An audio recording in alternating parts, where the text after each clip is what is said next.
রাজশাহীতে এখন চলছে বৃক্ষ মেলা। আর গাছপ্রেমী হলে কি আর বৃক্ষ মেলায় না গিয়ে থাকা যায়? So here I am. Hi, it's me Farhana. মেলায় ঢুকে প্রথমে চোখে পড়ল শত শত নানা প্রজাতির গাছের সারি। এমন অনেক গাছ আছে যার নাম আমি ঠিকমতো জানিই না, বিশেষ কিছু গাছ ছাড়া। এত গাছ দেখে মনে হচ্ছিল প্রতিটা ইনডোর প্ল্যান্টই বাড়ি নিয়ে যায়। গাছপ্রেমী হলে যা হয় আর কি। গাছের মধ্যে আমার সবচেয়ে পছন্দ ইনডোর প্ল্যান্টস।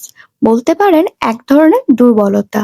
মেলায় যতই গাছ থাকুক না কেন, আমার চোখ আর মন বারবার চলে যাচ্ছিল ইনডোর প্ল্যান্টের স্টলের দিকে। বাসা থেকে আগেই বলে দেওয়া হয়েছে, এবার যদি গাছ নিয়ে আসো তাহলে বাসায় ঢুকতে দিব না। গত 3 মাসে এত গাছ কিনেছি যে সতর্ক বার্তাও পেয়েছি। কিন্তু আমার তো লজ্জা নেই।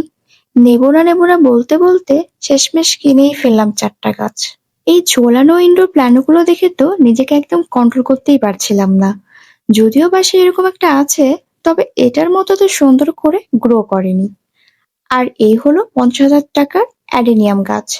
ভাবলাম, এত দামি গাছ, ছবি আর ভিডিও না তুললে তো গাছের সাথে অন্যায় হবে, তাই না? মেলায় ঘুরে গাছ কেনা শেষ করে ভাবলাম ছোট ফুচকা ট্রাই করি। কিন্তু গিয়ে দেখি ভিড় এত বেশি, ফুচকা পেতে কমপক্ষে 1 ঘন্টা লাগবে। তাই ঠিক করলাম, মেলা যেহেতু এখনো চলছে, অন্য একদিন শুধু ফুচকা ট্রাই করতেই আসবো।